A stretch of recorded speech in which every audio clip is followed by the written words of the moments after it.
Défi 2022 en partenariat avec la revue L'Hémicycle, l'agence EPOCA et l'Institut Kantar. Un débat, un sondage pour décrypter les grands thèmes de l'élection présidentielle 2022. Et ce mois-ci, nous parlons Europe entre défiance, euroscepticisme et envie d'Europe. Quel lien les Français entretiennent-ils avec les institutions européennes? On en parle, on en débat dans Défi 2022.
Bonsoir à tous, ravi de vous retrouver pour ce nouveau numéro de Défi 2022, à moins de 100 jours d'élection présidentielle, en partenariat, vous le savez, avec la revue L'Hémicycle. Regardez la une d'ailleurs de L'Hémicycle, ce trimestriel, voilà, L'Hémicycle.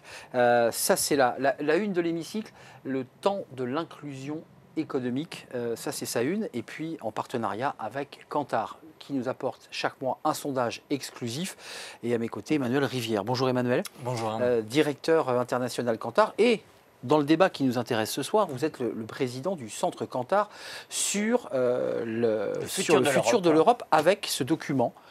Sciences Po, l'Institut Jacques Delors et Kantar sur ce document, un euroscepticisme à la française entre défiance et ambivalence, le nécessaire retour de l'Europe en France, qui d'ailleurs, Emmanuel, reprend des éléments extrêmement concrets qu'on va découvrir dans le sondage exclusif. Les Français sont-ils eurosceptiques? Ça, c'est une question importante. Vous le verrez dans le sondage. C'est peut-être pas vrai. On en parlera dans quelques instants. Quel est le rapport des Français avec l'Europe, la technocratie, une Europe plus citoyenne? On va répondre évidemment à toutes ces questions. C'est vrai que l'Europe est souvent accusée de tous les maux, sans qu'on regarde nous-mêmes nos propres turpitudes.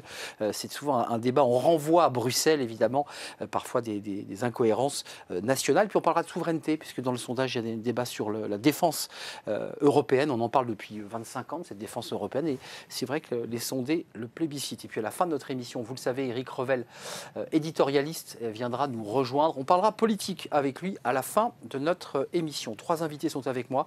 Je vous les présente. Valérie Drozé-Humez, merci d'être avec nous. C'est un vrai plaisir. Alors, vous êtes chef de la représentation de la Commission européenne en France. Quel travail. 2 bureaux, l'un à Paris, boulevard Saint-Germain, et puis un autre à Marseille. Ça sera l'occasion de découvrir l'action de cette représentante ici.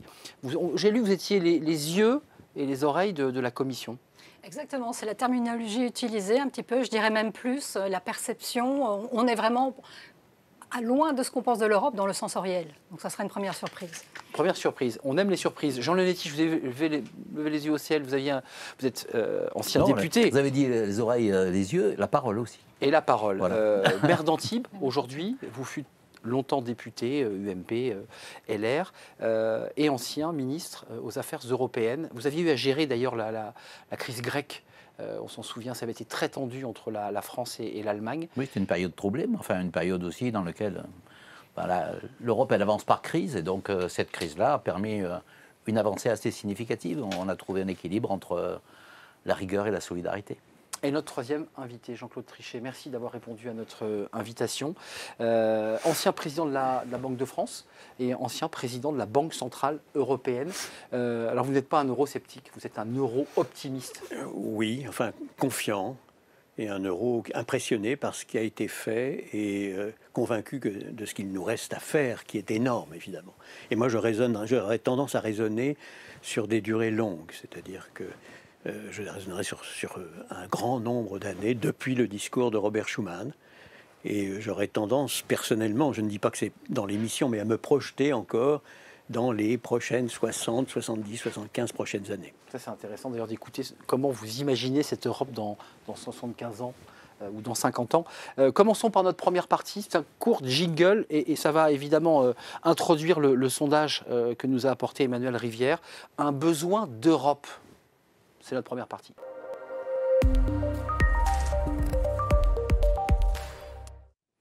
Emmanuel, commençons par quelques éléments forts de ce sondage. L'un, il est dans l'actualité, c'est la présidence française de l'Union européenne.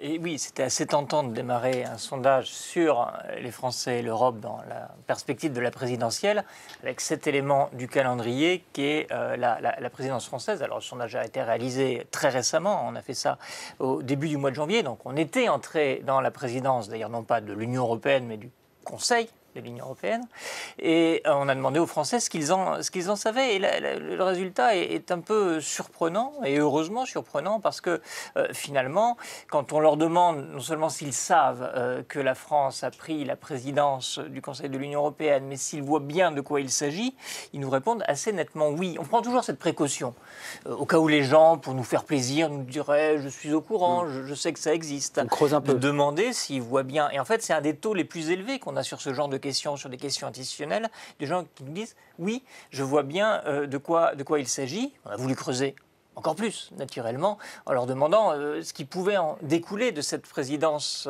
française. Et quant à savoir si ça allait être bénéfique pour la France, pour l'Union européenne ou pour les Français, c'est plutôt l'Union européenne qu'on imagine être bénéficiaire d'un exercice comme celui-là, pas forcément d'ailleurs la présidence française, peut-être juste l'exercice d'une présidence tournante, mais là, on va être sincère, ce qui est le plus éclairant dans ce résultat, c'est les moitié des Français qui nous disent bon, je ne sais pas en fait ce que cela pourra avoir comme bénéfice ou ce que cela pourra permettre comme avancée. Je crois que peut-être 80% du rapport un peu compliqué des Français à l'Europe tient dans cette petite équation qui est illustrée là. On sait que c'est important, qu'il se passe des choses probablement intéressantes, mais au fond, mais on ne voit pas très bien comment ça marche. Assez informé et on a du mal à rentrer dedans. Et si on peut échanger ou bien je poursuis sur... Allez-y, poursuivez, puis nous allons échanger, parce que je pense qu'il y a pas mal de réactions déjà sur la complexité de cette Europe. Je les lis sur les visages. Et pour avancer, on peut tordre le cou à l'idée selon laquelle les Français seraient hostiles à l'Europe.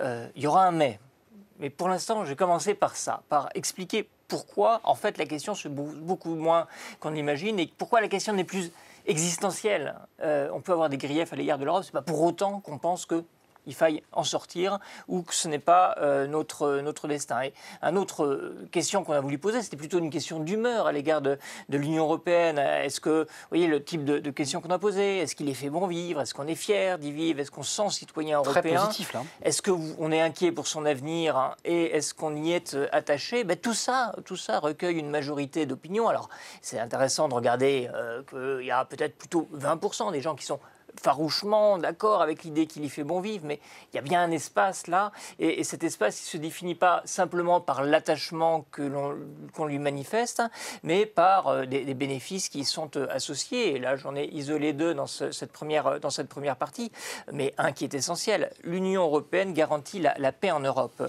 Et si je peux tordre un autre petit coup brièvement, ce n'est pas vrai que la paix, c'est une vieille lune. Et y compris d'ailleurs chez les jeunes, ça reste un des bénéfices associés à l'Europe. On parle de l'Ukraine depuis quelques mois. Naturellement, plus le monde est menaçant autour de nous, plus la guerre est à nos portes, plus on est bien obligé de constater que la paix existe. Ce n'est pas vrai dans tous les pays. Il y a un certain nombre de pays où ce n'est pas le cas, mais en France, les jeunes continuent à avoir cette idée en tête. Et puis l'Union, c'est aussi sans doute une taille critique pour faire pièce à d'autres puissances.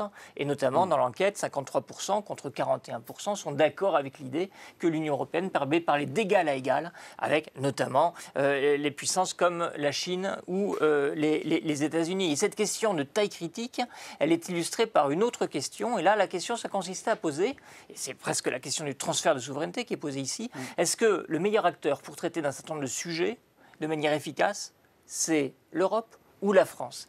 Et là encore, par rapport à l'idée qu'on pourrait se faire d'une espèce de France très attachée à garder la main sur un certain nombre d'enjeux, on est sur des enjeux importants. On en a testé 9. Sur 7 d'entre eux, la balance penche du côté d'une Union européenne meilleure acteur. Très largement. Hein. Très largement pour le réchauffement climatique, très largement sur la défense des frontières. On est aussi dans l'idée que c'est bien là qu'il faut traiter la question des politiques commerciales, des normes environnementales. C'est un peu moins unanime sur la politique énergétique et industrielle. Ça ne l'est pas en revanche sur la question de la santé et de l'éducation, où là, évidemment, on semble souhaiter en France que cela reste à notre main, qu'il y a quelque chose qui est plus proche d'une identité domestique que l'on cherche à préserver. Peut-être la barrière de la langue aussi, qui est un autre sujet qu'on évoquera peut-être. Naturellement. Et sur cette question de l'échelon qui est le plus adapté pour agir, c'est pas forcément un abandon ou une perte, parce que quand on pose la question directement, est-ce que l'appartenance de la France à l'Union européenne la rend plus forte ou la rend plus faible, on voit que la part d'hostilité, évidemment, il y a une partie de l'opinion française qui voudrait qu'on en sorte, et peut-être le plus vite possible. Mais c'est une minorité qui, quels que soient les indicateurs, d'ailleurs, tourne toujours plus ou moins autour de 20-25%. La majorité pense que ça rend la France plus forte, ou ni l'un ni l'autre, et que ça ne change rien. Donc on a ce besoin par rapport à un certain nombre de défis qui sous-tend les rapports des Français à l'Europe. Et le plus surprenant, c'est qu'à côté de ces visions qui sont très à l'échelle continentale, voire mondiale, on nous a dit, et j'avoue qu'on n'y attendait pas, et il m'arrive assez rarement d'être très surpris par les résultats d'une question. Été. Je l'ai été. La moitié des Français nous dit, et c'est aussi une réalité qui a des répercussions dans ma vie quotidienne. Alors peut-être qu'elles ne sont pas toutes positives, mais on sait qu'il y en a de positives, notamment la liberté de circulation, qui est un des principaux bénéfices attachés à l'Europe. L'euro, on en parlait tout à l'heure avant de commencer, fait partie des bénéfices associés. Et c'est bien plus ça qui nous a été répondu, un écart de 20 points avec ceux qui nous ont répondu.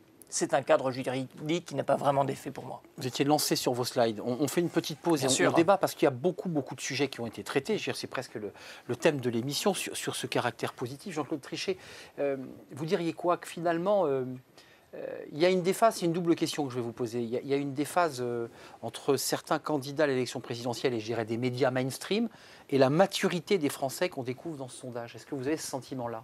Ça ne m'étonne pas, parce que j'ai toujours observé moi-même, dans mes fonctions antérieures, aussi bien d'ailleurs à la Banque Centrale Européenne qu'à la Banque de France, qu'il y avait quand même un écart très important, je parle sous le contrôle d'un homme politique, un écart très important entre le débat public, tel qu'il était animé, avec beaucoup de véhémence parfois, et puis ce que pensaient vraiment les gens. Et notamment dans un domaine évidemment qui m'est cher, celui de la politique monétaire, il y a toujours eu un soutien très important pour une politique monétaire qui était assez véhémentement critiquée dans le grand débat public. Et je ne suis pas du tout étonné des résultats de votre sondage. Effectivement, ils sont un peu à l'écart de l'impression que l'on peut avoir lorsqu'on regarde un peu naïvement un certain nombre d'éléments du débat public. Mais c'est très bien, nous sommes dans une démocratie. En dernière analyse, c'est le sentiment des gens qui compte, et le sentiment des gens, effectivement, accompagne le projet historique européen, me semble-t-il. Jean Leonetti, maturité, les Français ont pris conscience, en tout cas, et on verra ensuite en seconde partie d'émission, qu'il y a certains éléments précis sur lesquels ils considèrent qu'il faut aller plus loin, mais on a le sentiment d'une maturité sur la partie euro. D'un mot, parce que c'est intéressant d'avoir un ancien ministre aux Affaires européennes, il y a quand même beaucoup d'hommes politiques qui ont dit « mais attendez, l'euro a fait grimper les prix, c'est pas si simple que ça ». Là aussi, on tord le cou à cette idée. On dit après tout, on s'y habituait, l'euro c'est formidable et c'est notre monnaie ou est-ce Ce qui est intéressant, c'est de regarder ce qui se passe entre 2000 et 2010, entre 2010 et 2020. Voilà. Ben, vous allez prendre quelque chose qui fait un peu polémique en ce moment, le prix de la baguette, le prix de la farine. Ben oui. Voilà. Vous regardez 0,30 chez Leclerc, c'est ça? Ben oui. Ouais. Faut pas le dire, Raphaël. Ouais, oui. Ne faites pas de la publicité en plus sur cette baguette démagogique. Donc, la baguette, entre 2000 et 2010, elle ne bouge pas. Parce qu'il y a un effet anti-inflation de l'euro qui calme les prix. Et donc, les gens, ils ont toujours l'impression que, effectivement, on a changé le franc en euros. Ils ont l'impression que ce qu'on payait 10 francs, on l'a payé immédiatement 10 euros. Mais on ne tient pas compte, et M. Trichet peut en être témoin, de l'inflation qu'il y avait avant, de la stabilité des prix et de la concurrence que se faisaient les pays entre eux. 17% dans les années 80-80, c'est ça? Donc, on est dans une situation où on avait fait ce calcul en 2010, on l'a refait en 2020. Le prix de la farine, le prix des ingrédients, le prix de tout ça, bon, qui heureusement est maîtrisé, aboutit à la même augmentation. Donc on tord le cou à cette idée reçue. Donc, que dire ensuite que dans les arrondissements de prix, un certain nombre de commerces et de mises sur le marché ont profité d'arrondir par le haut plutôt que d'arrondir par le bas, c'est une évidence. Mais dans la durée, et je m'inscris à ce que vient de dire M. Trichet, l'Europe c'est lent, voilà. L'Europe c'est lent parce que c'est démocratique d'abord. Et l'Europe c'est lent parce que les changements sont difficiles à mettre en œuvre puisqu'il faut que tout le monde soit d'accord. Si les Français sont d'accord sur l'idée de l'Europe, ça ne veut pas dire qu'ils n'ont pas de critique. Je pense que vous allez le montrer après. Mais d'abord, ils ont l'impression, et plus qu'une impression, une certitude, qu'ils font partie de la même culture. C'est un pays, un espace dans lequel la liberté c'est un débat existe. politique, Jean Leonetti. Quand vous dites la C'est pas un culture, débat c'est la politique, culture européenne. C'est une évidence. Je dirais même que ça fait partie d'une civilisation. Sans dénigrer les autres, c'est une civilisation européenne. Débat Donc, lancé par François Bayrou, souvent. ils le sentent bien. Ils sentent bien aussi que l'Europe n'est pas une option. On ne peut pas dire on fait l'Europe ou on ne fait pas. C'est une obligation pour une simple raison, c'est que si vous regardez l'évolution du monde, il y a une période où Rome, Sparte, c'est des cités. Il y a même une période où Amsterdam, Venise, c'est des cités. Puis ensuite, c'est des États. Et maintenant, c'est des continents. Et les enjeux géopolitiques et économiques se font au niveau des continents. C'est très bien dit dans le sondage, d'ailleurs. Et donc, quand on dit à quelqu'un, est-ce que vous pensez que l'Europe... Ben oui, parce qu'il y a la Chine, il y a les États-Unis, il y a l'Inde, et je ne vais pas... où il y a la masse critique. La Russie, etc., avec ses satellites. Ben, évidemment, la masse critique ne peut pas être un seul pays. Mais ça, c'est une évolution quand même, Jean Leonetti. Dans l'esprit des Français, il y a quand même quelque chose qui a maturé. Est-ce que vous êtes d'accord avec cela, vous qui êtes la représentante, la chef de la représentation de la Commission ici en France? Est-ce que, c'est peut-être d'ailleurs votre travail, que de prophétiser, d'expliquer que l'Europe a plus d'éléments positifs que d'éléments négatifs? Je ne sais pas. Prophétiser, je ne sais pas, mais en tout cas faire connaître certainement. On est là vraiment pour faire ce trait d'union et je crois que c'est très important. Et aussi pour démystifier un certain nombre de choses. On parlait de la baguette de pain et de l'euro. On a fait beaucoup de travail là-dessus parce que la propension à croire très facilement, je dirais, tout ce qui ne va pas sur l'Europe est très forte. Donc on a beaucoup travaillé là-dessus via un projet qui s'appelle les décodeurs de l'Europe pour dire, voilà, beaucoup d'idées circulent. On essaie déjà de remettre les faits là-dessus. Donc ça, c'est une partie de notre travail, effectivement, parce que si les gens ne sont pas informés et informés correctement, en tant que citoyens, ils ne peuvent pas se prononcer de manière correcte. La fameuse pédagogique du premier slide. La pédagogie, c'est très important. On est président de l'Union, mais on ne sait pas trop ce qui va s'y passer. Voilà. Donc, nous, on travaille à cette pédagogie. On travaille aussi au rapprochement, je dirais, et à la concrétisation de l'Europe. On parle de projets, de valeurs, effectivement. Je crois que c'est important d'avoir ce sentiment d'appartenance, comme... La présidence française le mentionne, mais aussi de montrer des projets concrets. Et par exemple, pour parler de ce hiatus peut-être entre ce qu'on attendait et ce qu'on voit sur le terrain, moi je vois dans mes déplacements, les gens viennent, on est souvent préparés plutôt à des reproches, soyons clairs. Des attaques. Oui. Exactement. Et des fois, je ne dirais pas que je suis déçue, bien entendu, mais c'est vraiment un besoin d'Europe, une démonstration d'Europe, des élus qui me disent, grâce à l'intervention de l'Europe, on a acheté des masques pour nos concitoyens. À côté, on a pu redévelopper un secteur industriel qui était tombé en friche, des choses concrètes. Donc, vous parliez effectivement, exactement, montrer cette Europe, la rendre concrète, crédible et proche dans la vie des gens, je pense que c'est ce qu'on s'en trouve dans le sondage. 57% dans les slides très positifs indiquent qu'ils sont inquiets pour son avenir. Ça aussi, c'est quand même un signe intéressant d'une maturité sur la peur d'un délitement de l'Europe. Je ne sais pas ce que vous en pensez, Jean-Claude Trichet, parce que les médias, là encore une fois, l'Europe, on la voit à travers la focale des médias, parfois à travers des voyages, mais surtout par la télévision. On voit la Hongrie, on voit la Pologne, on voit des pays qui disent « Attendez, moi je change la Constitution, je ferme toutes mes frontières », enfin, qui donnent comme ça un aspect un petit peu orthogonal par rapport à ce qu'on se dit sur le plateau. Nous sommes dans une constellation de démocraties, je dirais pour la plupart de démocraties exemplaires. Donc il n'est pas anormal qu'il y ait beaucoup de débats partout en Europe et au niveau de l'Europe dans son entièreté. Quand on voit ce qui se passe aux États-Unis, on voit aussi qu'il y a énormément de débats, et notamment de débats d'ailleurs sur les nations versus la fédération américaine. Mais au total, moi je dirais, ce qui me frappe dans l'Europe, et c'est peut-être ce que vous observez vous-même, madame, c'est que beaucoup des reproches qu'on fait à l'Europe sont des reproches parce qu'il n'y a pas assez d'Europe. Oui. Hein, on dit l'Europe n'est pas assez présente à nos frontières. L'Europe n'est pas assez présente en ce qui concerne le dialogue avec les très grandes puissances. Et d'ailleurs, il nous reste en effet beaucoup à faire. Et d'ailleurs, il y a une majorité très très importante des Européens en général, des Français aussi, pour qu'on puisse en effet avoir plus d'influence géostratégique. Et moi, je dois dire, je constate dans mon domaine, qui est plutôt quand même le domaine de la monnaie, que notre monnaie a totalement réussi son propre exercice qui consistait à devenir une monnaie mondiale reconnue par tous, crédible. Elle est la seconde du monde, très loin devant la troisième. Mais c'est vrai qu'on n'est pas encore au niveau du dollar des États-Unis uniquement parce qu'on n'a pas une fédération politique. Le lendemain du jour où on arrive à une fédération politique, eh bien, non. Jean Leonetti a levé les yeux au ciel. Vous dites, on va trop loin. Je vois Jean Leonetti qui bondit. Mais concrètement, quand on fait le reproche, et on le fait souvent, à l'euro de n'être pas au niveau du dollar des États-Unis. C'est sur le plan financier et monétaire, vous avez raison. Pas plus qu'on est au niveau en ce qui concerne l'organisation politique du continent européen. Mais sur l'euro, ce qu'on peut reprocher à l'euro finalement, c'est que lorsqu'on fait, on va employer des mots qui peuvent choquer, un abandon de souveraineté monétaire. J'allais évoquer le sujet. Et qu'on ne fait pas une harmonisation économique et sociale, on a forcément une zone de fracture. Cette zone de fracture, il faut probablement la résoudre dans les années qui vont venir.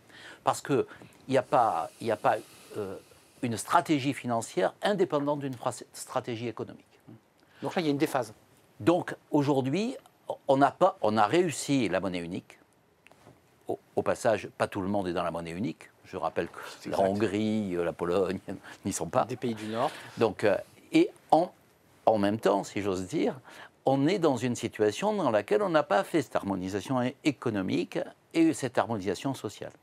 D'où la double peur de l'Europe, à la fois en interne, parce que nous sommes concurrents les uns des autres. Nous n'avons pas trouvé le juste équilibre. Pas normal que en Irlande, on paye une entreprise et est taxée 3 à 5 fois moins que dans le reste de l'Europe. Un dumping fiscal, voilà. donc. Donc ce dumping fiscal, ce dumping social, il doit disparaître. Et le deuxième point, c'est qu'il y a un joli mot qui est européen, enfin qui s'est imposé, c'est la subsidiarité. Donc c'est pour ça que je ne pense pas que l'Europe fédérale est un objectif, en tout cas à moyen et à long terme. Mais on reste là où on est, Jean Leonetti, c'est-à-dire on reste avec cette monnaie, et finalement des nations qui... Il y a des choses que vous pouvez, d'ailleurs les Français le disent, il y a des choses que vous pouvez faire chez vous, et il y a des choses qu'on peut mieux faire à l'étage européen. Et si on raisonne pour les citoyens, on se rend bien compte qu'il y a des choses qu'on fait dans sa commune, mais il y a des choses qu'on fait dans sa région. Ou dans sa métropole, voilà. dans l'étage intermédiaire. Et que la clarification de ces éléments porte atteinte à la réputation de l'Europe. Parce qu'on a bien compris que les frontières, c'est un problème européen, national et européen. On a bien vu que le réchauffement climatique, l'économie, la protection de notre économie et le dynamisme de notre économie, c'est national et européen. D'ailleurs, d'un mot chacun, parce qu'on va avancer sur les inquiétudes, parce qu'il y a des éléments saillants que vous traitez. En revanche, sur le détail, si on m'explique que la pêche à la poutine en Méditerranée, ça doit être réglementé par l'Europe, ça crée une situation de quoi ils se mêlent. De colère, très souvent de colère. Voilà. Sur la souveraineté, d'incompréhension et de colère. Je voudrais vous entendre sur la souveraineté. On va jusqu'où, Jean-Claude Trichet? Parce que certains disent, après tout, il y a un transfert de souveraineté sur un certain nombre de sujets régaliens. Alors l'éducation, là, les Français dans le sondage disent ça reste chez nous, mais pour le reste, on le verra dans quelques instants, la défense européenne, alors qui est une vieille lune qui dure depuis 25 ans, on en parle, il y a quand même cette idée qu'il faut aller un peu plus loin. Est-ce qu'on va plus loin ou on reste dans cette situation-là? Deux choses, si vous le permettez. D'abord, je ne suis pas tout à fait en accord avec ce qui vient d'être dit par Jean Leonetti, parce que clairement, vous faites la critique, un peu radicale d'ailleurs, à vrai dire, du marché unique, du marché commun. C'est-à-dire, on a démarré avec le marché commun et effectivement, la monnaie ne change pas fondamentalement les problèmes que vous évoquez, qui sont des problèmes liés au marché commun, au marché unique. Enfin, d'abord commun, ensuite unique. Donc, je ne vous suis pas tout à fait. Mais par ailleurs, vous avez évoqué le problème de la subsidiarité.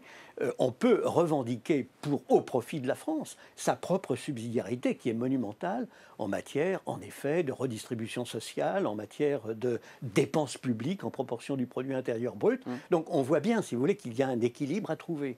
Et je crois qu'on ne peut pas dire que le marché commun était une erreur stratégique parce qu'il n'était pas accompagné de beaucoup plus de choses qui sont avérées ou qui pourraient s'avérer nécessaires à l'avenir. Même chose pour la monnaie unique. Mais moi, je m'inscris dans un processus qui va très loin à terme. Oui, je ne dis pas que... Oui, vous évoquiez tout à l'heure Écoutez, on a en gros 72 ans depuis le discours de Robert Schuman, 77 ans depuis la fin de la Deuxième Guerre mondiale. En effet, c'est un processus historique de très long terme. Et personne ne sait, ni vous-même, ni moi-même, ni vous-même, madame, à quoi ressemblera l'Europe dans 72 ans. D'ailleurs, Jean Monnet disait « Je ne veux pas dire à quoi elle ressemblera, parce que ce que nous deviendrons dépend de ce que nous serons demain et après-demain. » Effectivement, c'est un processus historique. Mais et très unique. Et probablement la plus grande réforme structurelle dans le monde depuis la Deuxième Guerre mondiale. Valérie Drosé-Humès, pour conclure cette partie, puisqu'on aura des questions et encore quelques slides, parce que je sais que vous avez quelques slides évidemment en réserve, évidemment Emmanuel, vous avez toujours quelques slides. Sur cette question-là qu'on évoque, comment vous vous situez? Qu'est-ce que vous dites? Parce que on a bien compris que, je retire le mot prophétiser, mais vous allez à la rencontre des chefs d'entreprise, de tous ceux... Qu'est-ce que vous leur dites quand ils vous disent « Mais attendez, la Commission décide de tout, on ne sait pas ce qui s'y passe, c'est très occulte, et ça nous tombe dessus ». Ça, vous l'entendez? Oui, on l'entend, je dirais peut-être un peu moins, mais bon, au niveau du processus aussi, on a pu montrer au fil des années l'inclusion, comité d'experts, consultations qui se sont développées énormément, toutes parties intéressées. On parle des milieux économiques, des milieux sociaux et autres. Donc je pense que ça se voit vraiment au niveau d'implication. Mais je voudrais revenir aussi sur cette question du temps long et de l'aspect économique et social qui a été mentionné. Précisément, on voit dans la durée aussi cette évolution. Si on parle de dumping social, pour revenir à certains mythes sur lesquels on doit revenir, il y a eu toute une évolution depuis les fameuses travailleurs détachés, 2018, où on a réglé des choses, il faut quand même le rappeler. Le plombier polonais, c'était exactement. Ça l'affiche. Alors, je sais que ça reste, mais il y a eu des règlements qui ont été faits, et tout le travail qui est fait, y compris actuellement, qui est sur la table de la présidence française du Conseil de l'Union européenne, les salaires minimaux. Oui. Donc, un certain nombre de travail sur le... Il y a un débat au Parlement, vous le confirmez, sur le SMIC européen. Il y a, effectivement, puisque la proposition est sur la table, donc il y aura une négociation au Conseil-Parlement. Mais donc, pour montrer aussi cette évolution, effectivement, du marché commun, vu souvent de manière uniquement sous un prisme économique, toute cette évolution à la fois sociale et même dans la coordination économique, on la doit, si je puis dire, à la crise aussi de 2008, mais il y a quand même eu énormément d'avancées qu'il faut que cette notion de convergence dont on parlait... Lente, mais vous dites ça converge. Lente, on parlait de temps long, mais ça converge. À la demande des peuples. Oui, vous allez voir que ça va être... c'est pas venu d'en haut. Emmanuel, une petite minute, 1 minute 30 pour peut-être prolonger par un slide, ou est-ce qu'on passe aux questions, puis à la partie 2? Passons à la partie 2. Est-ce que vous m'autorisez d'abord à donner la parole à ceux qui sont dans la salle? Vous ne les voyez pas, ils sont en contre-champ, mais je les salue et je les remercie, mais aussi ceux qui sont devant leur ordinateur pour poser des questions. Y a-t-il des questions? Je crois qu'il y a des questions, n'hésitez pas. Vous avez des experts, des spécialistes, l'occasion vous est donnée de pouvoir les interroger. 1, 2 questions peut-être. Je vois Romain Rousseau, le rédacteur en chef de l'Hémicycle, que vous ne voyez pas, mais il tient ce micro. Monsieur, on vous écoute. Bonsoir. Alors, le micro va s'ouvrir. Bonsoir. Oui. 1, 2. Allez-y, monsieur. Bonsoir. Richard Delepierre, je suis maire du Chénéreau-Concours, une commune de 30 000 habitants dans l'ouest parisien. Les Yvelines? Absolument, dans les Yvelines, à côté de Versailles. Je suis un vieux militant centriste, donc pas trop à convaincre sur les bienfaits de l'Europe, mais aussi un élu local. Et donc, je cherche à un moment recréer du lien avec cette institution. Et je voulais partager avec vous l'expérience que je suis en train de vivre. Je suis en train d'essayer de monter un projet de navette autonome, puisque j'ai sur ma commune à la fois un grand labo de recherche qui s'appelle l'INRIA. Et je vais accueillir dans quelques mois à l'été 2022, le siège d'une société qui s'appelle AK Technologies, qui arrive avec 1500 ingénieurs et qui porte aussi des projets liés sur le véhicule autonome. Et ils ont besoin de mobilité pour l'été 2022. Et donc j'ai demandé à mes équipes de rechercher, c'est assez naturel, les subventions, y compris des subventions européennes. Et il y en a. Il y a un programme qui s'appelle Decathlon. Le dossier est tout en anglais. Bon, un petit message pour les yeux et les oreilles de la... Voilà. Le dossier a été rempli dans les délais en anglais, mais on m'explique que les subventions ne pourront pas arriver avant 2023, sauf que moi, les salariés d'ACA, ils arrivent à l'été 2022. Donc je voulais savoir si à un moment c'est une question pratique, là. Voilà, on est dans le très pratique. Si vous pouvez faire passer le dossier un peu plus haut sur la pourrait grille. imaginer des circuits courts Est-ce qu'on pourrait imaginer des circuits courts, puisque l'État l'a fait avec le plan de relance, on était capable de monter des dossiers de subvention en 6 semaines. Voilà. Est-ce qu'on pourrait faire en sorte d'être plus réactif pour nous aider à Merci, nous réconcilier? Merci. Une petite réponse, Valérie Drezet. Alors, Humez, vous n'avez pas eu le dossier entre vos mains, enfin tout ça est très complexe, on le verra dans le sondage. Qu'est-ce que vous avez envie de lui répondre? Mes ingénieurs arrivent juillet 2022, mais on annonce que ça sera financé qu'en 2023. Bon, vous voyez, c'est ce qui crée parfois comme ça ces tensions. L'Europe est bien là, mais pas dans les délais qu'on estime être légitimes. Alors, je ne vous apprendrai rien en disant que la gestion financière, ce n'est pas des processus très légers, et surtout, c'est de la gestion partagée avec les États membres. Et donc, une des questions qu'on a souvent, pas sur votre projet, hein, effectivement, je ne le connais pas, mais sur d'autres, c'est effectivement les demandes nationales qui sont ajoutées à la législation européenne pour accorder les fonds. Parce qu'effectivement, le contrôle commence dans les États membres. Et donc, moi, de ce type de retour, on le fait nous remonter régulièrement parce que c'est important de savoir justement sur le terrain comment ça se passe exactement et si l'accroissement des obligations ne vient pas d'ailleurs. Parce que c'est nous, comme vous le disiez en introduction, qui avons souvent le dos large et pas toujours le cas. Et sans que les nations, les États-nations, regardent leur propre turpitude, c'était mes mots. Enfin, c'est quand même des doléances que vous avez régulièrement sur le terrain. De beaucoup de pays européens qui sont une organisation régionale et fédérale facilite beaucoup plus la transmission des fonds européens. Nous, on a des régions qui sont jeunes. Toutes neuves. Et donc, elles ont maintenant cette responsabilité d'organiser les fonds européens. Donc, alors que l'Italie, l'Allemagne ou l'Espagne, c'est des pays qui ne se sont pas constitués de manière jacobine. Donc, ils ont un certain nombre de facilités. De savoir-faire, on peut le dire. Oui, et de savoir-faire. Et ce qu'on pouvait reprocher à un certain nombre de régions, ou même à un certain nombre d'États, c'est de ne pas utiliser les fonds européens. Parce que souvent, le reproche qu'on fait à l'Europe est un reproche qu'on peut se faire sur le plan national. Chaque fois qu'on inaugure quelque chose, le député européen n'est pas forcément là et on oublie qu'il y a des fonds européens et donc on se félicite entre nous. On oublie le panneau même parfois. Voilà. Tout simplement le panneau, les FEDER, enfin tous ces fonds.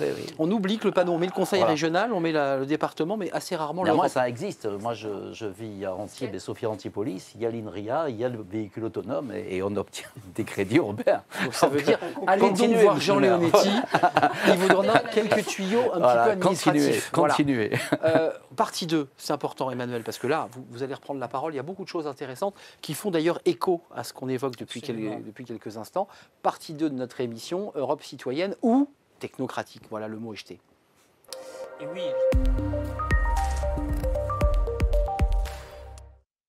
Le mai. Eh bien, le mai a consisté à demander aux personnes interrogées, et pas uniquement au Chesnais et à Sophia Antipolis, et pourtant on a bien des échos de ce que vous avez retracé, quelles étaient leurs attentes, quels étaient leur niveau de satisfaction par rapport à un certain nombre de réalisations, quelles étaient leurs conséquences perçues pour eux de l'appartenance de la France à l'Union européenne. Et parmi ces conséquences, il y en a quelques-unes qui sont perçues comme négatives. C'est ce qui apparaît ici. Une majorité de Français pensent que l'appartenance de la France à l'Union a eu des conséquences négatives. Alors, évidemment, sur deux sujets qui sont éminemment d'actualité, le coût de la vie, le prix de l'énergie. C'est un signe de quelque chose, cela dit. Dans l'actualité plus que jamais. Dans l'actualité quotidienne des Français, pour le coup. C'est dans le portefeuille. Et un autre sujet qui n'est pas anodin, parce que c'est celui de l'emploi. 52% pensent que les conséquences ont été négatives pour la France, d'une Union européenne qui a très souvent et très longuement été vendue aux Français comme étant une promesse de croissance et de création d'emplois. Et puis, cette complexité administrative, on en voit l'écho dans cette enquête, puisque 47% pensent que l'appartenance à l'Union a aggravé, a eu des conséquences négatives sur la complexité administrative des démarches pour les entreprises. Le mot technocratique est également fait partie des griefs.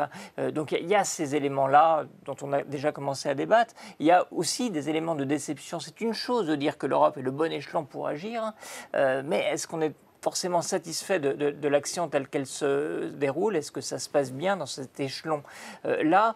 Un premier point est celui de la majorité de Français qui ne pensent pas que l'Union européenne permette de parler à égalité avec les GAFAM. Je rappelle qu'on avait plus de 50% des gens qui pensaient que l'Union européenne permettait de parler d'égal à égal avec la Chine et les États-Unis, mais pas les GAFAM. Mais pas avec les GAFAM. On pourrait méditer ce décalage et ce constat. Et la partie est-elle perdue? Parce que c'est tout l'enjeu de ce sujet. La partie n'est jamais perdue. L'Union européenne protège-t-elle ses frontières? La question des frontières et la question de la gestion des flux migratoires, notamment, a été au centre de la crise, comme on l'a pu le voir d'ailleurs dans les enquêtes Eurobaromètre, la plus impactante sur l'image de l'Europe, celui où on a le plus douté de la manière dont on était capable de se mettre d'accord sur un enjeu qui paraissait un enjeu majeur et par ailleurs urgent. Puis la question du climat, on l'a vu, il fait doute pour personne que la réponse aux défis climatiques ne se fait pas à l'échelle d'un seul pays.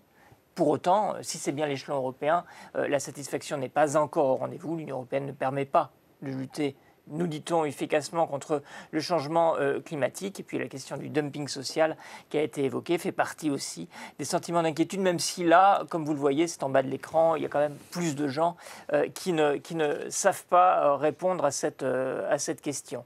Et c'est vrai que ces griefs que l'on peut adresser, alors vous irez la lecture que vous en avez évidemment, peuvent à un moment poser question sur l'avenir du projet. L'Europe, nous dit-on dans cette question, que j'ai trouvée également assez éclairante, est à la fois une nécessité pour un tiers des Français. On a aussi le sentiment, pour 20% d'entre eux, que c'est un projet en déclin. Et attention, ces 20%-là ne sont pas forcément des gens forcément hostiles à l'Europe. Mais plutôt favorables. Ça peut être des gens qui peuvent être déçus et ceux, évidemment, à qui il faut donner une réponse. Il y avait cette petite phrase, je voudrais la soumettre, Jean Leonetti, vous la connaissez, c'est Valérie Pécresse qui dit « J'en appelle à un sursaut européen. Si nous persistons dans l'angélisme, si nous continuons à nous comporter comme le ventre mou de la mondialisation, dit-elle, nous tomberons dans les oubliettes de l'histoire.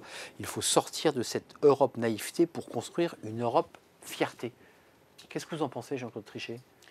Le ventre mou de la mondialisation, c'est intéressant. Ce que je vois, en tout cas dans le sondage, c'est, dans un certain nombre de cas, il me semble, une déception parce que l'Europe n'est pas assez responsable. Il faut bien voir que dans le domaine de l'énergie, en effet, l'Europe, si on avait décidé dans les traités de dire c'est la Commission et le Conseil qui sont responsables de la stratégie énergétique, on aurait un espace complètement différent, si vous voulez. Là, on est dans un domaine qui est vraiment inachevé. De même, il me semble, il a fallu faire des efforts gigantesques pour essayer de faire quelque chose à nos frontières, alors que les pays européens n'étaient pas tous d'accord. Tant s'en faut. Et donc, ce qu'on reproche à l'Europe dans ce domaine, c'est qu'il n'y a pas assez d'Europe. On n'a pas assez décidé. Donc là, il y a une déception, mais que j'aurais tendance à interpréter moi-même comme assez positive. C'est très positif. C'est une demande de plus, en effet. Même si c'est politiquement horriblement difficile. Ventre mou de la mondialisation, ça évoque les GAFA. Les trois. Et oui. Les trois, ils sont là. Et oui. Donc, vous avez un problème de frontières, c'est une évidence. Côté positif, libre circulation à l'intérieur de l'Europe. Sauf que si on a une libre circulation à l'intérieur de l'Europe, on contrôle ses frontières à l'extérieur de l'Europe. C'est une évidence. Et aujourd'hui, on ne peut pas dire que Frontex, qui est chargé de cela, est en capacité de contrôler les frontières dans des flux migratoires totalement incontrôlés. Donc là, on est ventre mou. On a vu la crise biélorusse. On est sur une situation économique dans laquelle on n'a pas organisé la réciprocité. On a des produits qui viennent de Chine ou d'ailleurs et qui ont des critères qui ne passeraient pas leur élaboration à l'intérieur de l'Union européenne et qu'on accepte venant de l'extérieur. Il faut que dans une négociation, on dise si vous me prenez pas ces produits-là, moi je ne prends pas les vôtres, et je ne prends les vôtres qu'à condition qu'on ne fasse pas travailler des enfants pour construire ce que vous me livrez, et qu'on respecte l'environnement. Et les GAFAM, je ne dis pas que c'est trop tard. Mais en tout cas, c'est trop tard pour les concurrencer au niveau où ils sont. Donc on peut trouver des niches. L'Europe n'a pas la technologie pour concurrencer. Il y a une tentative de se grouper. Quand vous regardez le nombre de milliards qui sont consacrés au niveau européen et au niveau des États-Unis pour l'intelligence artificielle, ne serait-ce que cet élément-là, on voit bien qu'on est en train de se faire dépasser. On a une capacité, donc oui, on veut dans ces domaines-là plus d'Europe. Plus d'Europe qui protège. Une Europe qui protège des frontières, une Europe qui protège notre économie contre une distorsion de la concurrence, et une Europe, enfin, qui ne fasse pas que la mondialisation par les GAFAM soit imposée par des pays tiers. Parce que là, c'est un problème démocratique en plus. Les GAFAM, ça a un pouvoir politique. Et on ne laisse pas l'intelligence artificielle à des pays qui ne sont pas des pays européens, parce que la garantie de l'Europe, c'est un espace de liberté et un espace de démocratie. Donc on doit défendre aussi ce qui est en bas de la liste. C'est une histoire commune, c'est une communauté de valeurs et de liberté. Valérie Drosé-Humet, juste un mot sur les GAFAM et l'immigration, ou les migrants, recèlent de la même mécanique. Ce sont des réseaux Internet qui rentrent sur le territoire, et puis pour les migrants, ce sont des hommes qui essaient de pénétrer sur le territoire européen. On se souvient de cette image très forte et presque violente entre l'accueil réservé aux migrants en Allemagne et la façon dont la France, on se souvient que c'était Manuel Valls, les migrants n'allaient pas dans les bus français. Vous vous rappelez parfaitement de cette image. Comment on gère cette crise? Comment on gère cette pression migratoire? Parce qu'il y a des milliers, peut-être même des millions de personnes venues de l'extérieur qui veulent arriver sur le territoire. Cette question, vous l'avez aussi sur le terrain. On fait quoi? C'est clair. Depuis la crise migratoire de 2015, on a tous été amenés à essayer de trouver des solutions. Et vous avez vu les dilemmes entre les États membres, les niveaux d'accueil que vous mentionnez, ça. Donc c'est pour ça que la Commission a mis sur la table en septembre 2020 un nouveau pacte pour la migration et l'asile, qui est actuellement sur la table, effectivement, notamment la présidence française aura à s'en occuper. Ça, c'est un sujet français, là. C'est un sujet qui est mis en avant aussi, ainsi que la réforme de Schengen, puisqu'on a aussi mis en juin des propositions sur la table, parce qu'effectivement, le point de départ, c'est circulation intérieure, protection des frontières à l'extérieur. Frontex monte aussi en charge au fur et à mesure. Donc, on revient sur cette notion de plus d'hommes, plus de moyens. Tout à fait. C'est ça, pour être... tout ça, c'est en cours. On repart sur la question du temps long. Effectivement, alors on peut parler de temps de réaction, mais la réaction est engagée. Si on reparle commerce, GAFAM et autres, là aussi, le travail est à l'œuvre. À nouveau, sur la table de la présidence du Conseil, on a le marché du numérique et les services du numérique, où on a proposé une régulation. C'est une bataille, reconnaissez-le, c'est une bataille terrible. Oui, mais on est là, on a avancé. Rappelez-vous, au tout début, sur les contrôles d'accès au niveau des GAFAM. On est parti sur un code de bonne loi. Et à un moment, on a dit, ça ne marche pas. Et donc, on vient avec des mesures plus protectives et restrictives. Un peu plus coercitives. Exactement. Oui. Donc, il y a aussi, on démontre une capacité d'avancer là-dessus. On parlait du commerce et cette notion de naïveté. Je voudrais juste rappeler que, par exemple, le contrôle des investissements étrangers, ça existe. Les réciprocités dans les clauses environnementales, sanitaires, et la présidente l'a annoncé en septembre pour le travail des enfants, ça vient. Et certaines sont déjà en place. Donc, cette naïveté fait aussi partie d'un certain nombre de mythes. Parce que, vous tordez le coup là aussi. Exactement, on est sur si la on regarde ce type de choses. Je rappelle Certains éléments, oui, pas tous. Voilà. Et dans les négociations, c'est le problème de la lenteur de la réaction par rapport à des situations qui sont des situations de tension. Et du temps politique, par ailleurs. Du temps politique. On le rappelait, on est à 27. L'Europe, ce n'est pas que la Commission, c'est aussi les États membres. Et le processus législatif. Quand même, vous l'avez évoqué en début d'émission et tout au long de l'émission, c'est l'aspect financier, monétaire, qui est le cœur de votre action. Mais sur ces débats, finalement, d'une forme de souveraineté européenne sur l'intelligence artificielle, sur Internet, sur le GPS que l'Europe avait essayé de constituer sans être capable d'y arriver, qu'est-ce qu'on doit faire là pour vraiment mettre les moyens et le paquet pour que l'Union ne soit pas qu'une simple union monétaire? Je ferai à nouveau la différence entre les domaines dans lesquels l'Europe est compétente et où on peut lui reprocher de mal exercer sa compétence, et puis les domaines dans lesquels elle n'est pas compétente et on lui reproche de manière assez injuste de ne pas exercer en effet ce dans quoi elle n'est pas compétente. Alors, au total, je dirais, il me semble, je parle sous votre contrôle, une évolution assez importante des Européens qui se disent maintenant, et il me semble qu'il y a quasi consensus, on ne peut pas rester immobile devant les Américains d'un côté, les Chinois de l'autre, dans le domaine de la technologie avancée. Ah oui, alors, la prise de conscience, si vous voulez, moi je la vois dans tous mes contacts internationaux. Je ne dis pas qu'on est arrivé... Ça fait 20 ans qu'on en a pris conscience. Non, franchement, non, ça ne fait pas 20 ans qu'on en a pris conscience. Alors 10 ans, c'est quand même, si vous voulez bien. Même un peu moins. Bon, un peu moins, parce que le caractère écrasant, en effet, de ce duopole, il est relativement récent, franchement. Et là... Où s'est accéléré, si je m'autorise. Il s'est formidablement accéléré, mais pression très forte. Mais l'histoire de la Chine, est une accélération prodigieuse. À l'époque, la présidence de Nicolas Sarkozy de la France, la réciprocité et la réforme de Schengen, c'était déjà sur la table et défendu par la France. Donc ça fait au moins 12 ans. Voilà. Non, mais je suis d'accord. La France, c'est la petite flamme, si vous voulez, qui dans un certain nombre de domaines est là. Mais effectivement, d'autres pays qui étaient plutôt hostiles à, disons, une politique industrielle conséquente et à la défense, en effet, de notre puissance sur le plan technologique et industriel, ne serait-ce que de l'autre côté du Rhin, les choses ont évolué. Donc il y a en effet, je crois, une chance pour l'Europe dans ce domaine, d'autant qu'il est évident aux yeux de tous qu'on ne peut pas imaginer une Europe qui n'existe pas en présence d'un duopole, d'une puissance extraordinaire, et qui a achevé, lui, alors, des deux côtés, si je puis dire, sa constitution politique. Parce qu'il n'y a pas que les industries, il n'y a pas que la monnaie ou la finance. Il y a aussi... Est-ce qu'il y a un rêve chez ces deux puissances de voir se diluer, se déliter l'Europe? Ça serait dans ses intérêts? On ne peut pas dire qu'ils ont favorisé l'Europe, ni l'un ni l'autre. Je veux dire, les uns sur le plan commercial, les autres sur le plan politique. Les Américains ont toujours aimé une Europe qui dépasserait la Turquie, irait jusqu'à l'Iran. Comme ça serait un espace économique et surtout pas monétaire. L'achat d'avions militaires américains par certains pays européens. Et oui, qui revient à une question de patriotisme européen qui est un autre sujet important. Emmanuel, quelques slides, puisqu'il nous reste peu de temps. Est-ce que vous aviez quelques éléments complémentaires pour nous éclairer sur ces éléments, puisqu'on a assez peu évoqué le dumping social et l'enjeu économique, peut-être? Je ne sais pas. Alors, sur le dumping social et l'enjeu économique, clairement, il y a une interrogation. En gros, parmi les éléments sur lesquels il y a, de la part des Français notamment, une forme de résistance, il y a la crainte d'une espèce de nivellement par le bas.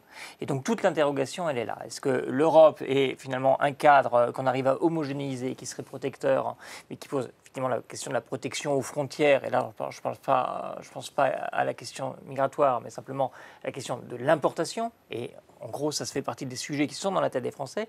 Est-ce qu'on est bien dans des notions équitables de mise en place chez nous de normes environnementales qui ne conduisent pas à moins-value sociale, environnementale, etc., de ceux qui nous font concurrence. C'est le débat du monde agricole français, qui disent, nous, on fait d'énormes efforts pour avoir des normes sur le plan agricole qualitatives, mais, disent-ils, d'autres pays nous concurrencent avec des produits traités ou pas cultivés de la même manière. Ça, c'est une évidence.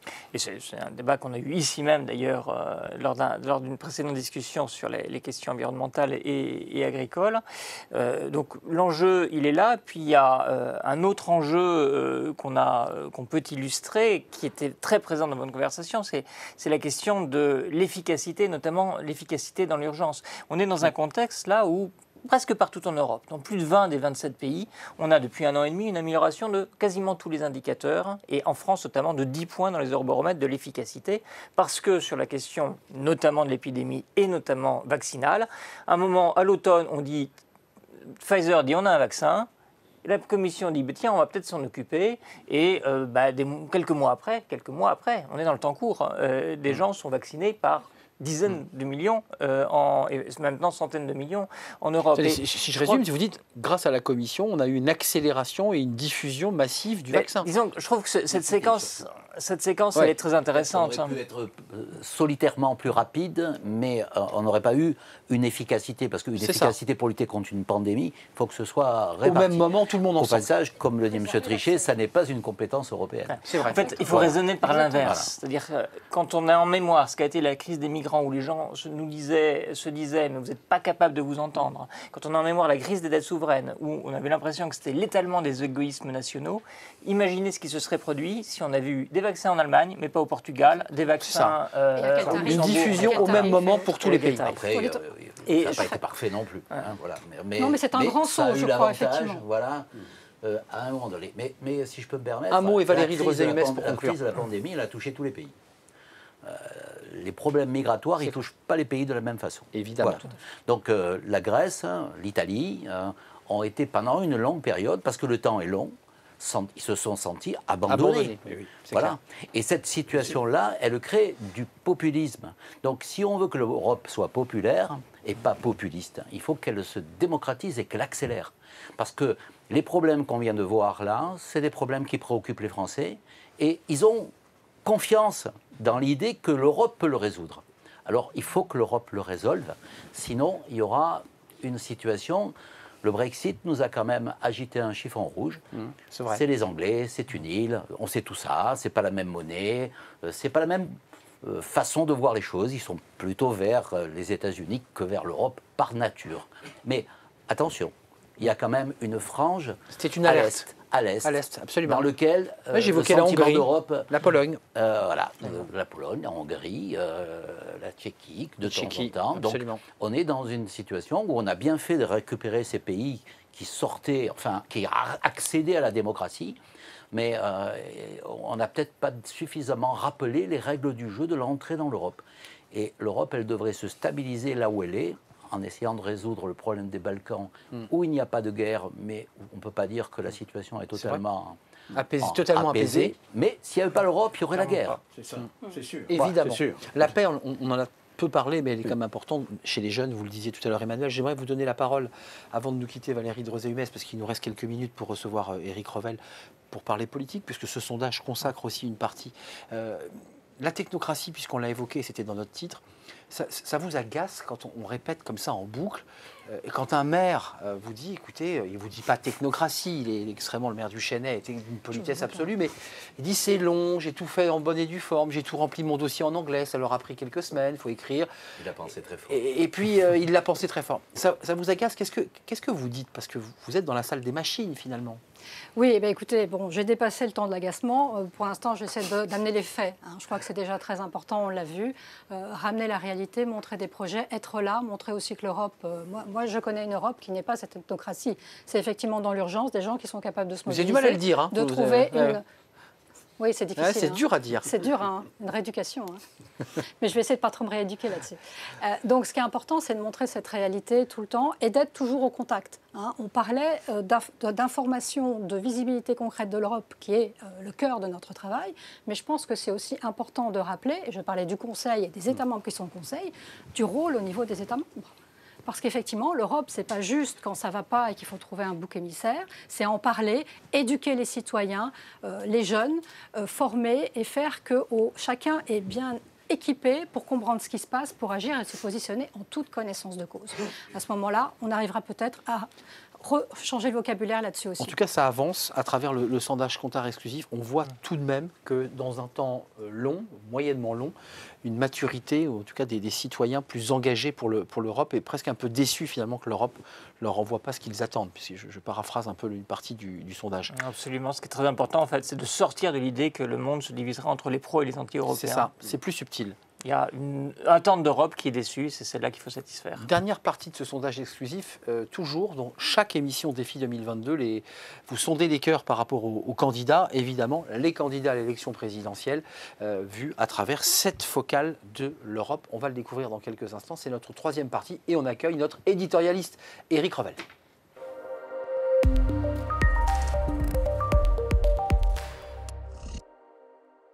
Les enjeux de la présidentielle décryptés par Éric Revel, c'est un plaisir de vous accueillir. Cher Éric, votre livre, Fenêtre de tir, Sharing. Oui, Sharing. Est-ce qu'on parle politique? Oui, c'est sur la présidentielle 2022. 2022. On va voir d'ailleurs la couverture si tout se passe bien.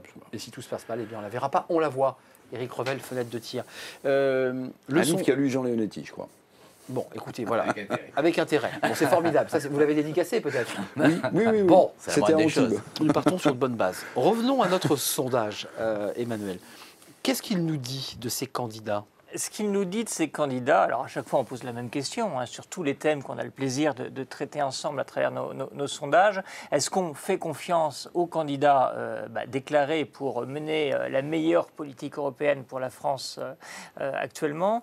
C'est la première fois qu'on a un candidat d'ailleurs qui tangente les 50%, parce qu'il faut bien reconnaître qu'au fil des sondages, ce qui nous est exprimé, c'est plutôt le doute que les Français ont à l'égard de leur classe politique et du personnel politique. Mais là, on a Emmanuel Macron qui reste visiblement avec 50%, quasiment 47% qui lui font confiance, perçu dans son identité européenne, dont on sait que ça avait été un trait qui presque le distinguait dans la campagne de 2017, dont on a pu penser à l'époque que c'était peut-être dangereux d'avoir à ce point assumé une orientation européenne. Celle qui se distingue également, avec plus d'un tiers des personnes qui disent lui faire confiance, c'est Valérie Pécresse. Ce sera un enjeu pour cette candidate. On sait qu'elle pourrait être parmi les qualifiés potentiel au second tour, d'avoir cette dimension internationale, présidente d'une région, pas n'importe laquelle. La région Île-de-France, c'est plus d'habitants qu'un nombre significatif de pays européens. Mais la dimension internationale, on le sait, fait partie des clés de l'Élysée. Et les autres candidats sont assez loin derrière, à égalité Yannick Jadot, Anne Hidalgo et Marine Le Pen, à 22%. Pas très loin, Jean-Luc Mélenchon, 17% lui font confiance. Et on voit d'ailleurs que sur cette dimension-là, il est plutôt distancé, légèrement, bien entendu, par ses concurrents à gauche, alors que par ailleurs, on sait qu'il a un potentiel relativement plus élevé, notamment qu'Anne Hidalgo. Ferme la marche Éric Zemmour et Fabien Roussel. Très peu connu, Fabien Roussel, celui pour lequel on a le plus de non-réponses. Éric Zemmour, lui, très bien identifié, c'est celui qui, comme d'ailleurs dans la plupart de nos sondages jusqu'à présent, suscite le plus d'hostilité. Éric, compte tenu que certains candidats parlent très peu d'Europe dans leur campagne. Alors, moi, je vais vous faire un commentaire rapide, puis j'aurai une question à chacun de nos invités à poser, si je peux me permettre. Mais bien sûr. La vraie surprise pour moi, c'est pas de voir Emmanuel Macron en tête de ce classement, ni d'ailleurs Valérie Pécresse, 34%, bon, tout ça. Pour moi, le vrai sujet d'étonnement, c'est le classement de Marine Le Pen. Parce que Marine Le Pen, avec 22%, elle est donc sur le podium. Elle est troisième ex aequo avec d'autres, Jadot et Anne Hidalgo. Et pourquoi c'est une vraie surprise pour moi? Parce qu'elle a toujours tenu un discours eurosceptique, voire même de rupture totale avec l'Europe, puisqu'à un moment donné, elle soutenait l'idée qu'il fallait que la France sorte de l'euro, oui. Même si ensuite elle a mis son mouchoir là-dessus, parce qu'évidemment... si on prend le cas de retraités qui ont leurs économies en euros et qui votent Rassemblement National, ils avaient quelques sueurs sur le coin du front. Donc moi, le vrai sujet d'étonnement, c'est celui-ci. Alors je ne vais pas demander à Jean-Claude Trichet, évidemment, parce que je connais parfaitement le président de la Banque Centrale Européenne, son statut et bien sûr le haut fonctionnaire qu'il est. Je ne vais pas lui demander de se prononcer sur ce sondage, mais en revanche, je voudrais vous poser une question, Monsieur Trichet. On voit qu'on a une inflation assez forte en ce moment. On a une inflation sous-jacente, comme disent les experts, qui n'est pas négligeable non plus. Un certain nombre de ces candidats, à gauche, le marqueur, c'est l'augmentation du SMIC, et à droite, Valérie Pécresse, Jean Leonetti, c'est plutôt l'abaissement des charges pour une augmentation du salaire net. Est-ce que l'expert que vous êtes en inflation, et je me souviens lorsque vous étiez gouverneur de la Banque de France, est-ce que l'augmentation des salaires, que ce soit du SMIC qui va avoir un impact sur l'échelle des salaires ou du salaire net par la baisse des charges que soutiennent la plupart des candidats de droite, peut réalimenter et l'inflation sous-jacente et l'inflation réelle connue? C'est un grand sujet. Alors, on est en présence d'une période tout à fait exceptionnelle. J'espère ardemment qu'on va considérer cette période comme transitoire en Europe. Elle n'est pas malheureusement transitoire aux États-Unis. Donc on a là un problème. La Banque Centrale Européenne a redit, répété récemment qu'elle fera ce qui est nécessaire pour que la période soit transitoire. Alors maintenant, s'agissant des programmes français, il est clair que si l'on augmente le coût du travail pour les entreprises, le résultat est plus de chômage dans une économie où finalement les emplois sont donnés par les concitoyens qui décident d'acheter ceci, si c'est un bien, de demander le service, si c'est un service. Et ils prennent évidemment le meilleur rapport qualité-prix, nos concitoyens. Ils ne sont pas les derniers, ils sont même les premiers à être extrêmement exigeants en ce qui concerne le rapport qualité-prix. Donc, mon conseil, c'est faisons très attention à ne pas augmenter le coût du travail pour l'ensemble, disons, des entreprises du système productif français, parce que ça se paierait en chômage supplémentaire. Et notre chômage demeure trop élevé, évidemment. Toujours trop élevé, même s'il baisse, faut-il préciser. Quels que soient les progrès faits, il demeure trop élevé, évidemment. Une question pour vous, madame. Là, on voyait qu'il y avait deux camps, pardonnez-moi, messieurs, qui s'opposaient un peu. Jean Leonetti n'a pas tout à fait la même vision de l'Europe, me semble-t-il, que le président Trichet. Mais on peut souhaiter plus d'Europe. Jean-Claude Trichet disait, et Jean Leonetti aussi, c'était un point commun, quand on voit l'émergence de ces grandes puissances, de ces grands blocs géopolitiques, Russie, Chine, États-Unis, mais en réalité, est-ce qu'il ne faudrait pas commencer par faire une Europe de la défense, qui est un vieux serpent de mer? François Mitterrand avait créé un corps européen qui avait défilé pour la première fois sur les Champs-Élysées pour le 14 juillet, parce qu'en réalité, la puissance des géopolitiques dont on parle, de la Chine, des États-Unis ou de la Russie, c'est avant tout une puissance militaire. Quand un pays comme la Pologne adhère à l'Europe, Arnaud y faisait allusion, je me souviens qu'une partie des crédits d'adhésion de la Pologne avait servi à acheter du matériel américain, notamment des F-16 à l'époque, si ma mémoire est bonne. Ça veut dire qu'en fait, ce qui fait le plus peur, c'est d'appartenir à l'OTAN ou de ne pas y appartenir. Est-ce que l'Europe ne devrait pas commencer par cette pièce maîtresse, au-delà de l'Europe monétaire? Alors, au niveau de la puissance, on peut aussi considérer qu'actuellement, on a une puissance de régulation. Je disais récemment quelque chose du vice-président Timmermans qui disait on est en train de travailler sur le mécanisme d'ajustement carbone aux frontières et de dire que la Russie et la Chine sont en train de réfléchir à donner un prix à leur carbone parce qu'ils ne veulent pas payer ce ticket d'entrée sur le marché européen. Donc on a une sorte de puissance qui déjà est en train de se faire par la régulation. C'est la même. Hein. J'y viens. La deuxième, la défense, c'est sur la table. Présidence française, la Commission, ça fait on a commencé 20 ans, 10 ans, même plus si on revient à la Communauté européenne de défense. Il y a bien plus. D'accord, mais évidemment, mais on touche aux régaliens et évidemment entre ceux qui veulent et ceux qui ne veulent pas, il y a une différence. Bon, le Fonds européen de défense est déjà en place, 8 milliards pour notamment tout ce qui est recherche technologique avancée, ça c'est déjà acquis. Oui, il y a des projets de construction de matériel, mais ce n'est pas une défense. Et maintenant, sur l'agenda de la Commission et de la présidence française du Conseil de l'Union européenne, une union de la défense. La boussole stratégique sera proposée en mars au niveau du Conseil des affaires étrangères. Le sommet des Français du 10 et 11 mars, si ma mémoire est bonne, sur un nouveau modèle européen inclut cette notion de défense. Et cette progression se fait. Qu'est-ce que va donner la boussole? Qu'est-ce qu'on est capable? Quelle vision avons-nous au niveau stratégique, au niveau européen? Que voulons-nous faire ensemble? Avant de parler de troupes à envoyer, que voulons-nous faire? Qu'est-ce qu'on est prêt à faire ensemble? Vous avez répondu à votre façon à ma question. Sur la question des critères de Maastricht, juste parce que j'ai un peu l'esprit en escalier, on les a gelés jusqu'en fin 2022, je crois. Bien. On attend de voir. Oui, les 3%, les 60%, les 120% de dette PIB. Mais on attend beaucoup de savoir ce que va être la politique du nouveau chancelier allemand. Les critères de Maastricht sont-ils condamnés ou bien pensez-vous que la France, par exemple, pour ne citer qu'elle, reviendra dans l'épure budgétaire souhaitée par les Allemands parce que la BCE a été construite sur le modèle de la Bundesbank allemande, avec évidemment en toile de fond l'hyperinflation allemande qui avait frappé les esprits à cette époque-là. Vous évoquez la dette aussi, Eric. Oui, bien sûr. Implicitement, c'est le débat de la dette qui est posé. Bon, comme vous l'avez dit, avec cette échéance de fin 2022, nous avons lancé une consultation qui s'est terminée à la fin de l'année. Donc le débat est justement sur la table, va commencer. La présidence française. Donc on attend de savoir ce que les Allemands pensent de tout ça, en fait. Non, il n'y a pas que les Allemands. Il n'y a pas que les Allemands. L'ensemble des Européens. On a fait cette consultation précisément pour élargir le débat. Il y aura des premières propositions, et certaines ont déjà été mentionnées, quant au fait de cibler plus sur les trajectoires par État membre. Le débat est sur la table et ce sera discuté au niveau de l'ECOFIN.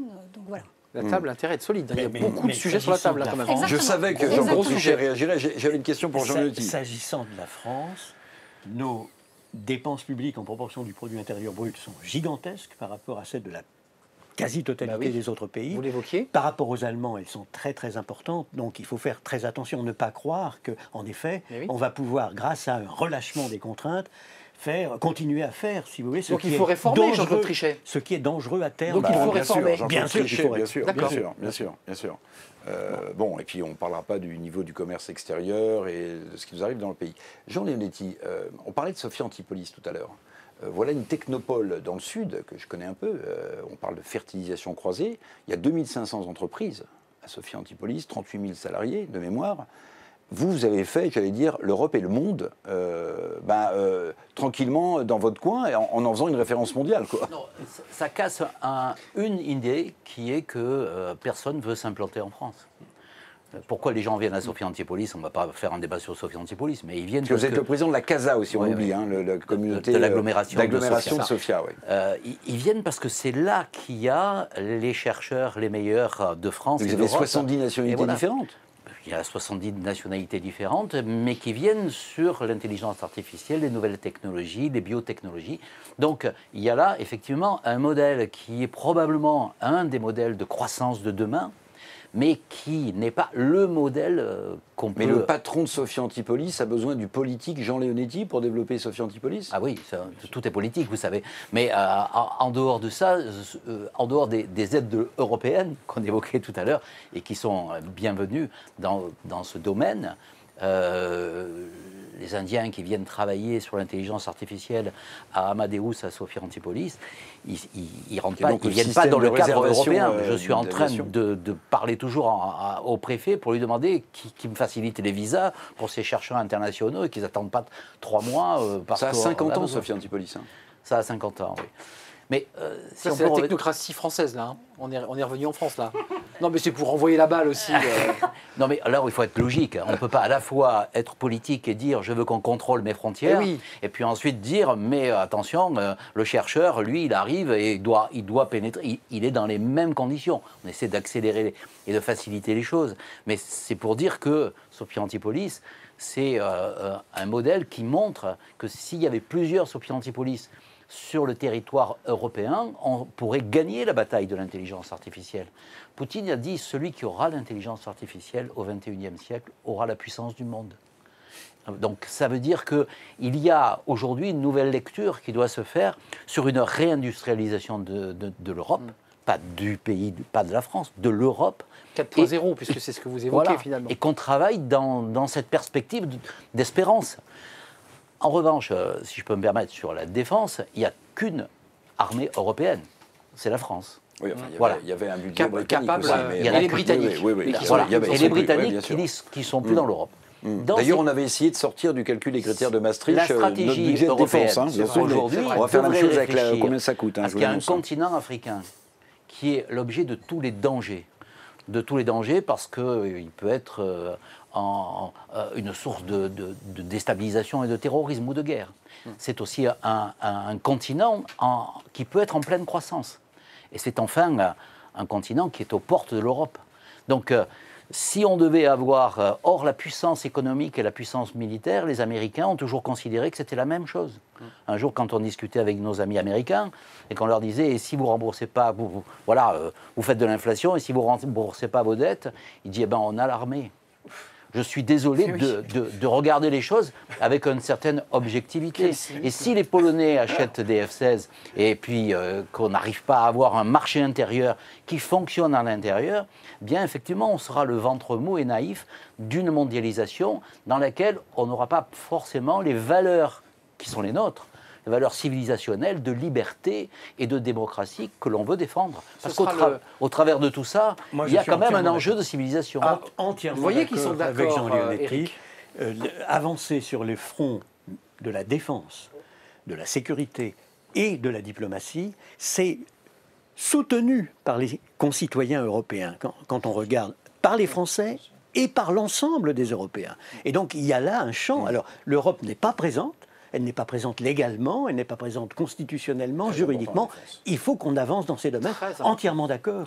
Là, ça change tout, évidemment, si on avance dans ces domaines. Et si de la table, on allait au concret, ça serait avec un génial. petit regard vers vous, mais le débat de nouveau va s'ouvrir.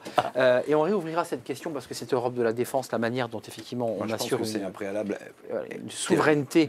Avec un certain nombre d'éléments qu'il faut mettre en exergue, c'est que la France n'acceptera pas de partir en guerre européenne, entre guillemets, parce que c'est sa souveraineté nationale aussi, et que ça se fera dans un cadre d'accords internationaux. Valérie Drezé-Humez, on se souvient, on ne peut pas réouvrir le débat, mais que les Français Français avait quand même, effectivement, Éric l'évoquait, alerté l'Union en disant, attendez, nous, on dépense énormément à Barkhane pour protéger non seulement les Français, mais l'Europe. Retirez-nous ces dépenses. On voulait sortir qui meurent. C'est des soldats français. Mais donc, cette question était légitime. Il y a aussi la question des projections. Il y a de plus en plus d'autres États membres qui se sont joints au travail de la France. Qui était une demande d'ailleurs posée aux Allemands, qui avaient d'ailleurs, on s'en souvient, apporté du matériel, enfin fait un accompagnement militaire qui n'était pas opérationnel, mais avait apporté un soutien opérationnel, je dirais, en deuxième rideau. Merci Valérie Drezé-Humez d'être venue nous rendre visite. C'était important d'entendre la chef de la représentation de la Commission. C'est très rare. Votre parole se fait rare. Et vous êtes, je le rappelle, vous êtes sur le terrain. Vous avez pris vos fonctions depuis septembre dernier, si je ne m'abuse. Donc vous êtes vraiment sur le terrain à la rencontre de tous ceux qui croient en l'Europe, mais qui en veulent encore plus. C'était un plaisir. Merci à Jean Leonetti, maire d'Antibes et de la CADA. La communauté d'agglomération de Sophia Antipolis. La CADA qui n'a rien à voir, la CASA. Donc retour à la CASA pour vous, évidemment, Jean Leonetti. Et puis merci au président Trichet. Et merci à Jean-Claude Trichet. C'était un vrai plaisir de vous accueillir. Vous étiez finalement d'accord, ancien gouverneur de la Banque de France et ancien président de la Banque Centrale Européenne. Merci Emmanuel Rivière. Avec plaisir, comme Allez toujours. découvrir ce document, un euroscepticisme à la française, un travail avec Sciences Po, l'Institut Jacques Delors et l'Institut Cantar, dont vous êtes, vous, le président du Centre Cantar sur le futur de l'Europe. Je sais que vous y tenez beaucoup et je me suis permis de le dire. Merci. Merci. Tous au futur de l'Europe. Mais évidemment, et c'est ce que dit le sondage. Merci à vous, merci pour votre fidélité. Merci Éric Revel d'être venu nous rejoindre. Merci aux équipes techniques, évidemment. Merci à vous qui étiez dans la salle. Et merci au studio Victoire qui nous accueille. C'est toujours un vrai plaisir. Chaleureux, c'est le moins que l'on puisse dire. À très bientôt, au mois prochain. Merci beaucoup.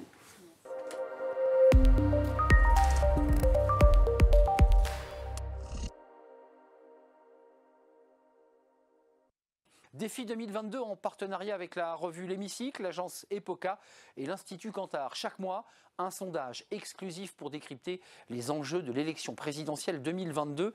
Et ce mois-ci, nous parlons de santé, crise Covid, vieillissement de la population, tension hospitalière. Comment répondre aux enjeux sanitaires et médicaux? Nous en débattrons avec nos invités et un sondage exclusif Cantar. C'est dans Défi 2022.